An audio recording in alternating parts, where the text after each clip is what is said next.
So this is the basic kit.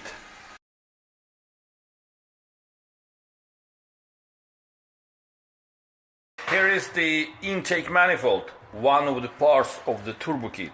We start with the throttle body TPS adjustments and how to assemble it. TPS adapter. Here we have several different holes. Okay, first we need to release this locking bolt. And now we can find the preferred position. Half moon and a half moon. And then you just find the position for the cable if you want, which direction you want your cable to go. So we want it down, for example. Then we have holes here in the adapter, so we can, like this. Then we need to adjust the TPS to the shaft, this bolt. Then you see the shaft and locking bolt. You need to push it all the way to the left. When it stops, you can lock it. So now the TPS sensor adjusted. Now we can assemble this throttle body on the intake manifold. Don't forget the gasket.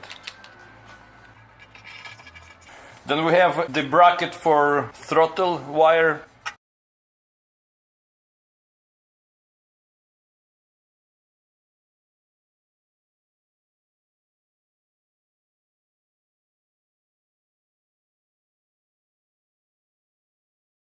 This fitting is for brake servo.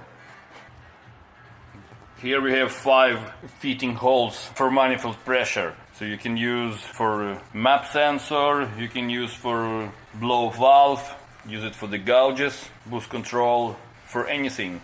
When you install the fuel rail, you can start with the fuel rail brackets, like this. When you install the injectors, you need to put some oil on O-rings. You can just use the engine oil. Then, of course, don't forget the adapters with intern filters. Your injectors will thank you for that. Like this. And we need to oil them too.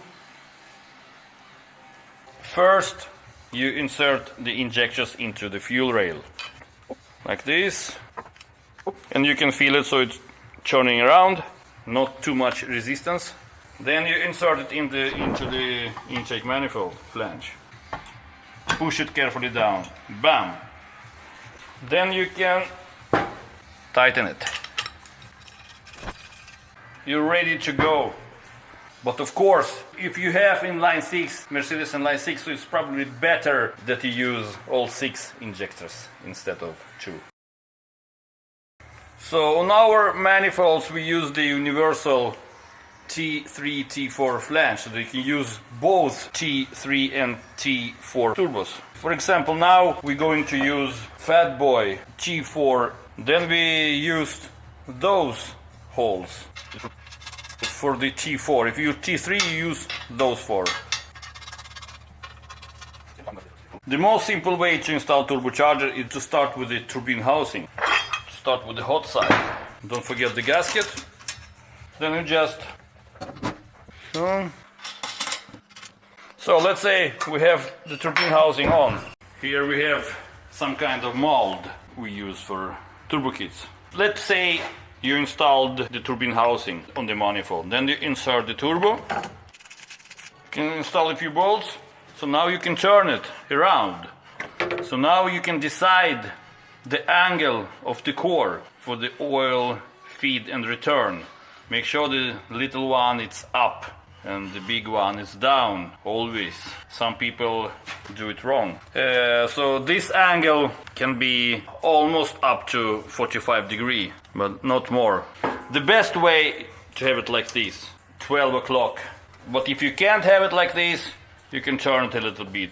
Important that oil can come out without any resistance. Then you decide the position and you can mark it with the marker. So if you remove it again, you know exactly the position.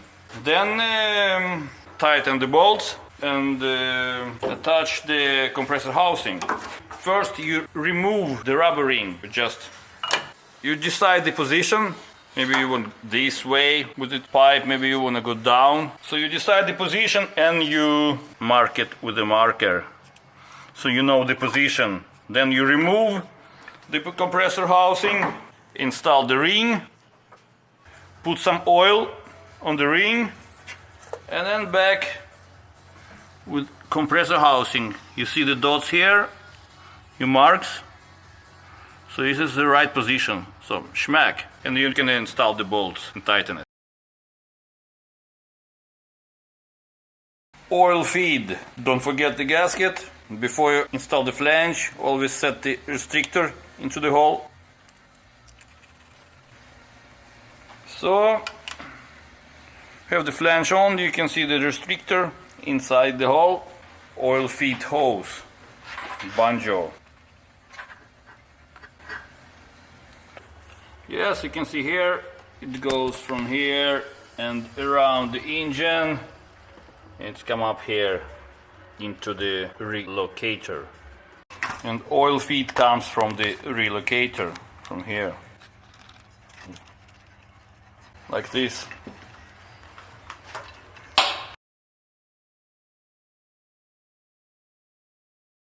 You remove the stock oil filter housing and you replace it with this plate that goes to the relocator. And if you use oil cooling from our kit, from this plate, this hose goes to the oil cooler. Then from oil cooler it goes to relocator, the pressure hole, this one, and from relocator it goes back to return to the engine.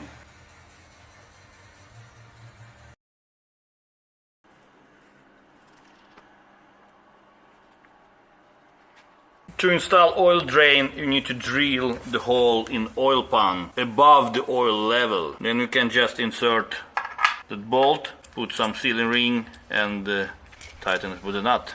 An oil drain hose goes from the turbochargers in down to the drain hole.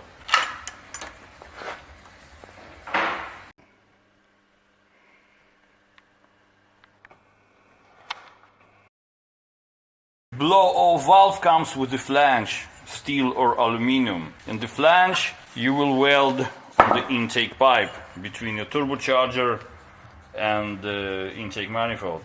So don't forget the rubber ring, schmack. When you assemble the wastegate into the manifold, it must be the gap between the flanges, otherwise it will leak. So this valve must go into the flange inside here to get it tight. The easiest way to put the clamp on is to blow air into the wastegate to open the valve. Blow some air carefully. Hop, you see, 100% tight. Then it's very easy to put the clamp on. Still open, 100% tight, the clamp is on. Then you can adjust the position of the wastegate. So then we can release the air and you can see the valve. Bam! So this is the easiest way to install the wastegate on the manifold. Here we can show you on our mold about intake pipes. The easiest way to install the intake pipes, especially for our mega cooler, is to drill the holes about 4-inch holes here and on the other side.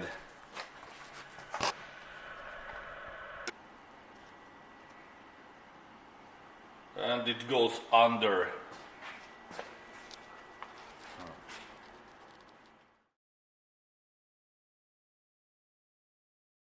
Remember, if you want to use stock hood lock, make sure that you leave about 4 centimeters between the intercooler and the frame.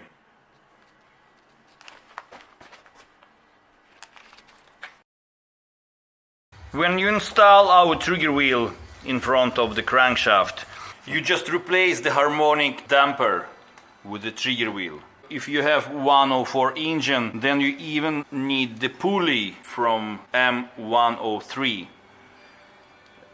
Some 104 models has different hub. Then you even need the hub from 103 engine. Hub and pulley. And here is the numbers.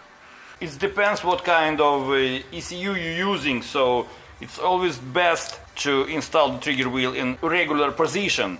When your engine is in top dead center and the cylinder first piston is up, then you can install the trigger wheel so you have about 14 teeth between sensor and the gap. When you're done with the trigger wheel and the engine is in top dead center, you can use white Sharpie or some paint color and mark. So you can use it for strobing with the timing light to adjust the ignition.